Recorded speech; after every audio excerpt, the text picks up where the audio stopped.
Hello friends, आज हम एक ऐसे टॉपिक पे बात करेंगे जो बहुत ही इम्पोर्टेंट सबके लिए है और जिसकी तरफ ध्यान कम जाता है। अभी फोर्थ नेशनल लोक अदालत जो 2023 की थी वो 9 दिसंबर को हुई है।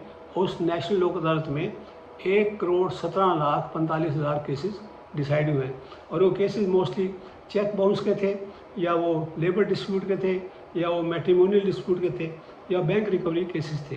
तो इन केसेस में 1,17,45,000 रुपये 45,000 केसेस डिसाइड होना ये कोई छोटी सी बात नहीं है एक ही लोक अदालत के अंदर। तो इसका मतलब है कि बहुत सारे केसेस कोर्ट के सामने ऐसे आते हैं जो मीडिएशन से किए जा सकते हैं, सेटल किए जा सकते हैं, क्योंकि लोक अदालत में सारे के सारे केसेस मीडिएशन से सेटल होते हैं। अब मीडिएशन क्या है? एक होता है निगोशिएशन, जिसको हम कहते हैं आपसी बातचीत, आपस में बातचीत करके फैसला करना। और अगर आपस में बातचीत करने में फैसला नहीं हो रहा तो फिर कोई तीसरा आदमी की मदद ली जाती है। वो तीसरा आदमी दोनों की बातों को, दोनों को आपस में नज़दीक ला के उनकी बात करवाता है और उनका फैसला करवाता है। वो फैसला करता नहीं है जो तीसरा आदमी है, उसको हम मीडिएटर कहते हैं। वो मीडिएशन से दोनों का मिलके सेटलमेंट करवाता है, मतलब फैसला करवाता है। और एक है हमारा लिटिगेशन, जो कोर्ट में डिसाइड होता है, जो केस कोर्ट में जाता है, वहाँ जज साहब डिसाइड करते हैं तारीख देकर, तो इसको सुनकर और दूसरे को सुन के और वो एक फैसला कर देते हैं। अब मीडिएशन और लिटिगेशन में मेन फ़र्क क्या है? लिटिगेशन में मतलब कोर्ट के सामने जब केस जाता है हमारा, तो उसमें कोर्ट जो है क्या डिसाइड करता है, वो एक पार्टी को सुनता है, दूसरी पार्टी को सुनता है और फिर वो अपना फैसला देता है। और उस फैसले में एक पार्टी हमेशा अपने आप को त्रस्त मानेगी, अपने आप को ये मानेगी कि मेरे साथ इंसाफ नहीं हुआ। जो पार्टी जीतती है वो खुश, जो पार्टी हारती है वो नाखुश, वो कहती है मेरे साथ इंसाफ नहीं हुआ। फिर मान लिया वो हायर कोर्ट में जाता है और हायर कोर्ट में दूसरी पार्टी जीत जाती है, तो पहली पार्टी कहती है मेरे साथ इंसाफ नहीं हुआ। तो मतलब उसमें दोनों पार्टियों के साथ ये लगता है कि दोनों को ये लगता है कि एक के साथ इंसाफ हुआ, एक के साथ इंसाफ नहीं हुआ। जो हारती है वो सोचती है मेरे साथ इंसाफ नहीं हुआ। मीडिएशन में क्या है? दोनों पार्टी बैठ के आपस में सेटल करती है तीसरे आदमी की मदद से, और फैसला उनका अपना होता है। और जो वो फैसला करते हैं वो दोनों को मंजूर है, इसलिए वो सेटलमेंट होता है। तो उसमें दोनों खुश, इसमें दोनों खुश, दोनों विनर हैं। वो भी जीता है, वो भी जीता है, क्योंकि दोनों की मर्जी से वो फैसला हुआ है। इसमें जो तीसरा आदमी है, मीडिएटर है, वो फैसला इम्पोज नहीं करता। जबकि कोर्ट में जो जज साहब हैं वो अपना फैसला इम्पोज करते हैं, वो अपना फैसला सुना देते हैं और वो जिसको पसंद आता है, जो जीतता है वो खुश हो जाता है, जो हारता है वो आगे की सोचता है, या तो नाराज़ या तो दुखी होता है कि मेरे साथ इंसाफ नहीं हुआ, या फिर वो अगली कोर्ट में जाता है और अगली कोर्ट में जब जाके वो जीत जाता है तो फिर पहले वाला दुखी होता है कि मेरे साथ इंसाफ नहीं हुआ। तो वहाँ इंसाफ और बेइंसाफ़ी चलती रहती है एक दूसरे के मन में, जबकि कोर्ट की तरफ से इंसाफ ही होता है। लेकिन मीडिएशन में दोनों पार्टीज़, क्योंकि दोनों मिल बैठ के फैसला करती हैं, तो दोनों पार्टीज़ खुश होती हैं। वो उस फैसले से दोनों एग्री करते हैं, इसलिए दोनों खुश हैं, दोनों विनर हैं, दोनों फ्रेंड्स हैं। बाद में कोई आपस में कोई दुश्मनी नहीं। जबकि कोर्ट के केस के अंदर एक आदमी जो हारता है और एक जीतता है, वो आपस में कभी मित्र नहीं बन सकते। ऐसा कभी देखा नहीं है कि दोनों बाद में मित्र बन गए। जबकि मीडिएशन में या नेगोशिएशन से जो फैसले होते हैं उसमें बाद में दोनों पार्टीज मित्र ही रहती हैं, ऐसा देखने में आया है। अब बहुत सारे केसेज हैं, जैसे 1,17,45,000 केस चौथी लोक अदालत में सेटल हो गया है। तो इसका मतलब इतने सारे केस हैं ना जिसमें जो मीडिएशन से सेटल हो सकते हैं, क्योंकि लोक अदालत में तो सारे केसेस मीडिएशन से ही सेटल होते हैं। उसमें तो कोर्ट में जो केस पड़े हैं वो सारे जो जिनमें मीडिएशन हो सकता है उनको उधर रेफ़र करते हैं और वो सारे केस मीडिएशन से सेटल होते हैं। तो इसका मतलब है कि कोर्ट के अंदर इतने सारे केसेस आते हैं जो मीडिएशन से सेटल हो सकते हैं। जैसे कई फैमिली डिस्प्यूट्स हैं, कई चेक बाउंस के केसेस हैं, कुछ मोटर एक्सीडेंट क्लेम्स के केसेस हैं, कुछ बैंक रिकवरी के केसेस हैं, जो कि मीडिएशन से सेटल हो सकते हैं, जिनमें कोर्ट की लंबी तारीख पर तारीख लेने की ज़रूरत नहीं है।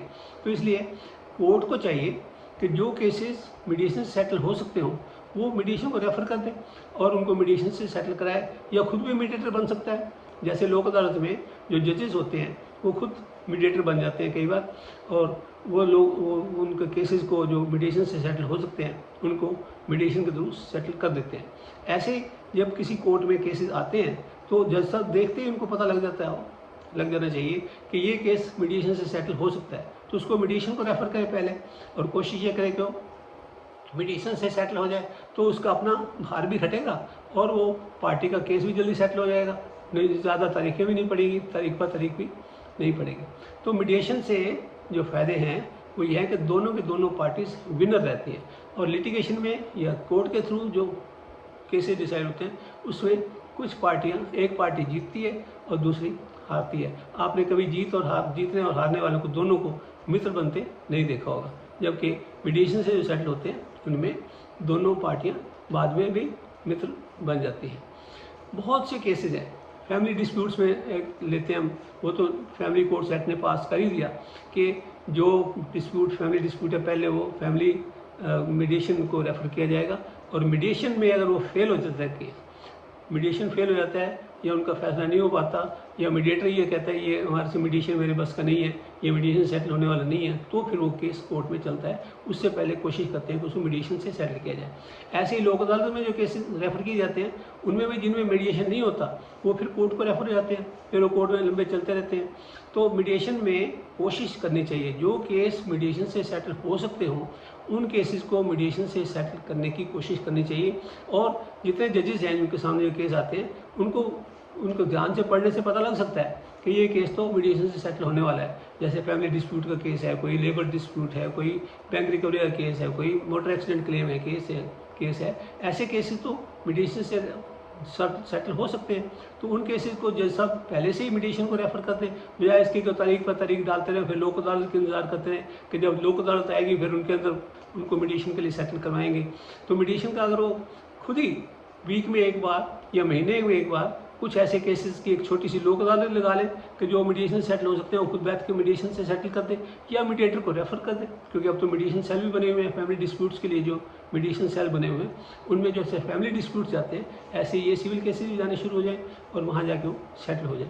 तो मीडिएशन से जितनी जल्दी फैसला होगा उतना ही कोर्ट को फ़ायदा होगा, उतना ही पब्लिक को फ़ायदा होगा, उतना ही देश को फ़ायदा होगा, उतना ही देश के अंदर शांति बनी रहेगी। तो ये कोर्ट्स के अंदर जो भीड़ भड़का है, जो रोज़ एक दूसरे के खिलाफ वहाँ लोग खड़े होते हैं, वो भीड़ भड़का भी कुछ कम हो जाएगा, क्योंकि केसेस मीडिएशन के थ्रू सेटल हो जाएंगे। नंबर 2, मीडिएशन से फैसला जो होता है, मीडिएशन से जो सेटलमेंट होता है, उससे दोनों पार्टीज़ खुश रहती हैं और दोनों पार्टीज़ के फेवर की बात होती है। अब जैसे एक एग्जांपल दूं आपको कि किसी मियाँ बीवी का डिवोर्स हो गया, अब उनका एक बेटा भी है, बच्चा है, उस बच्चे को कौन रखे? कोर्ट वो बीवी रखे कि पति रखे?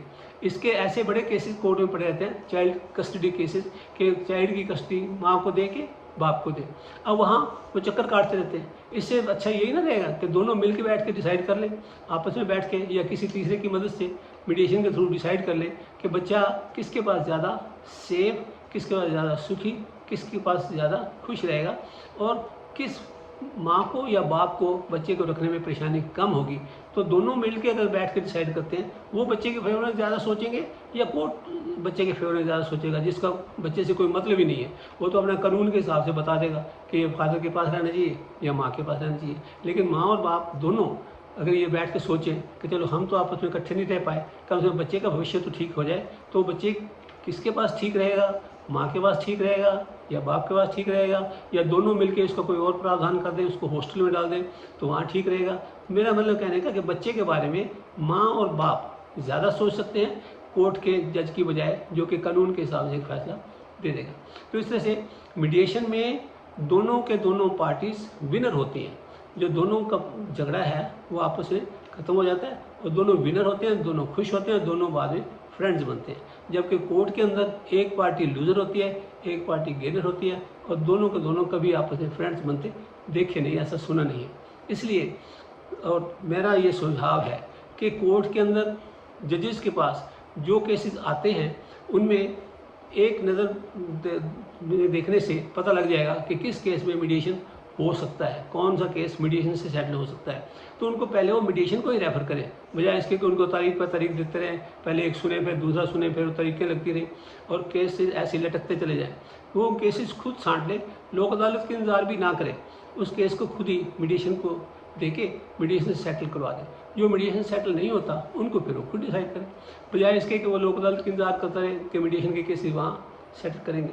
तो इस तरह से उसके अपने केसेस भी जल्दी ख़त्म हो जाएंगे, उसमें पेंडेंसी भी कम रहेगी, इतनी जो कोर्ट के अंदर भीड़ भाड़ रहती है वो भी, मार काट भी कम हो जाएगी कोर्ट के अंदर, जो भीड़ भाड़ की वो रहते हैं प्रेशर, और सारा इंसाफ भी पड़ेगा, देश भी सुखी, लोग भी सुखी, जज भी सुखी, सारे सुखी। तो मेरा सुझाव ये है कि जजेस के पास जितने केसेस आते हैं वो पहले खुद ही छांट लें कि कौन से मीडिएशन सेटल हो सकते हैं, और उनको मीडिएशन को रेफ़र करके और उसके बाद आगे केस को बढ़ाएं अगर उनका मीडिएशन फेल होता है तो। धन्यवाद। अगर आपको मेरी ये बात पसंद आई हो तो कृपया इसको लाइक करें, और अगर अब तक वीडियो को सब्सक्राइब नहीं कर रखा तो सब्सक्राइब भी करें, और अगर आपका कोई प्रश्न हो तो आप मेरे से पूछ सकते हैं। धन्यवाद।